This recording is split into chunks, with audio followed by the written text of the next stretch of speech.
Hi, I am Dr. Sridhar Kalyanasundram, consultant neonatologist and pediatrician. Welcome to my channel.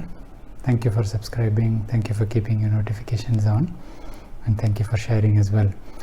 One of the requests I had was to discuss career in neonatology. So you might remember that I had made a video on career in medicine and my view on that after 30 years in the field. A career in neonatology can be considered an extension of that same video, and I'll place a link for that in the description below. Basically, when medicine was taken as a career maybe 30-40 years ago, it was an option to take just MBBS and not do anything further than that, work as a GP, family physician for a long time. However, specialization has become the main follow-up after MBBS for most physicians, because that gives you the career path. And as we do more and more evidence-based practice, it becomes easier if you specialize in a field. So stopping with medicine is not really a good option for most clinicians. It's better that you choose the branch you want to specialize in, you train in it, you have to have a competitive system probably to enter into it, depending on the country and the system which you follow. Once you complete the training, the period can vary from 3 years to 8 years, the run-through training or specialization course. Then you start practicing in that specialty. So you start thinking of your specialization from the preclinical years, and as you do more and more of clinical medicine, you start getting an idea of which field you are interested in.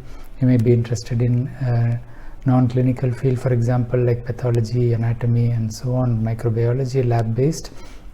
You might be interested in radiodiagnosis.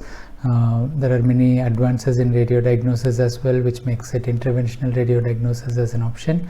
And we have cardiology, for example, cardiothoracic surgery. So you divide into surgical and medical fields.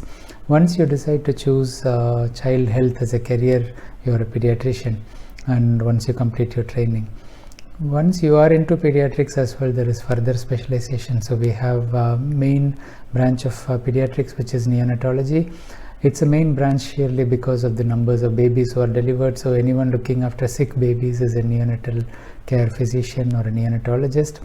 We have further branching in pediatrics as well. We have neonatal cardiology and pediatric cardiology. We have immunology in pediatrics, we have rheumatology in pediatrics, we have gastroenterology in pediatrics, we have pediatric endocrinology, pediatric neurology. So any specialty that is there in adult medicine is mostly available in pediatrics as well. So the specializations are becoming more complex, even subspecializations are happening, and depending on the center you work in, even neonatal hematology, neonatal cardiology may be a field as well. So the mainstay of your decision making will depend on what level of practice you intend to do, where you want to practice, and what your aim is for the future. When you come to training in different centers, for example in India, when I was lucky to train in the premier institutes, JIPMER Pondicherry, PGI Chandigarh. PGI Chandigarh is worth mentioning because they were pioneers in medical education, so to speak. So in neonatology, for example, we had Professor Baku and Professor Naran, who had the vision to train further. I mean, they went overseas, went to Oxford in UK and other centers, and they also sent their junior colleagues to train overseas. And the main aim of going overseas was to imbibe the practices, adapt them to the Indian setup, and encourage the setting up of a training process. The same happened in Delhi with pioneers like Professor Meherban Singh, Professor V.K. Pal, Professor Ashok Dierari, and everyone else. And obviously these visionary teachers had the vision to encourage training and cascade training. So what they did, they came back, they set up DM courses, and neonatology is an example. In PGI, we had DM starting from 1989 onwards, and many specialists have been produced there. Initially it was a 2-year training course, then it became a 3-year course. This model has been replicated elsewhere, and now we have fellowships coming up in neonatology as well, both by the IAP and the National Neonatology Forum. These are 1-year training programs. So the difference between DM and the fellowships will be the intensity of training. To get specialized as a neonatologist, you need to be exposed to a good caseload. So you need to be exposed to different levels of severity of problems. You need the numbers to practice your skills. So we have complex procedures including endotracheal intubation, which can be a difficult procedure in the tiny babies. So if you are used to intubating term babies, for example, it's not exactly the same intubating a premature baby who is like 500 grams or so. So you need to be exposed to that population to be confidently saying, I can manage the small babies. You also need a team who works well together. And we had the recent video by Professor Klein where he spoke about a dedicated team to look after just the extreme premature babies. And that's a level of skill segregation that we need to do to get the good outcome. So you have procedures like umbilical venous lines, central lines, you have the training in neonatal ventilation. So all these will become quick process if you have a busy unit. It's more difficult to train if you don't have centers which are training with high delivery rates, and that's why the training the trainers becomes very important. So those who are based in central institutes in different parts of the countries, they have to initiate programs in training. They shouldn't waste their caseload. They should try to bring in juniors. Those who are interested in working as a pediatrician with support for neonatology can do the fellowship programs.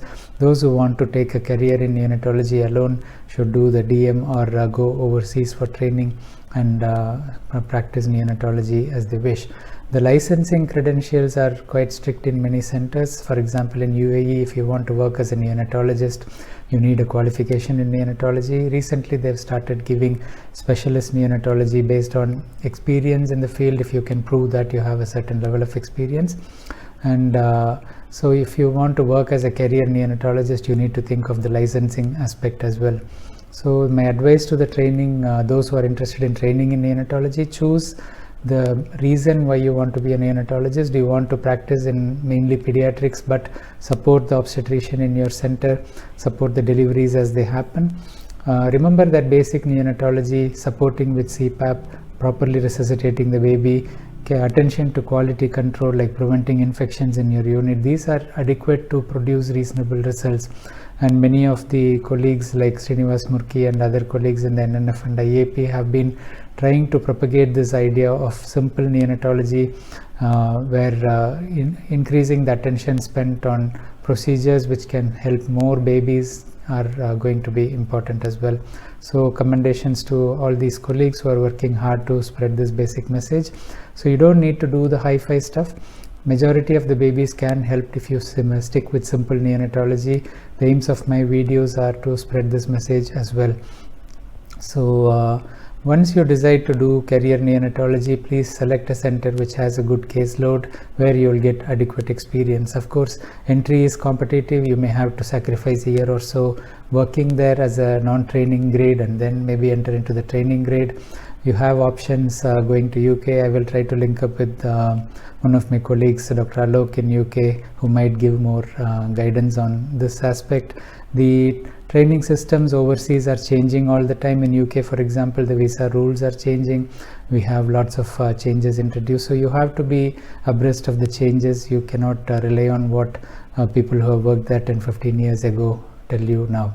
So to summarize, training the trainers is very important. So focus should be on those who are teaching in the tertiary institutes. Make sure that they follow the correct protocols, they follow evidence-based medicine. The leaders, the head of the departments in these centers, please support your team to do training in established centers. You don't need to go overseas anymore.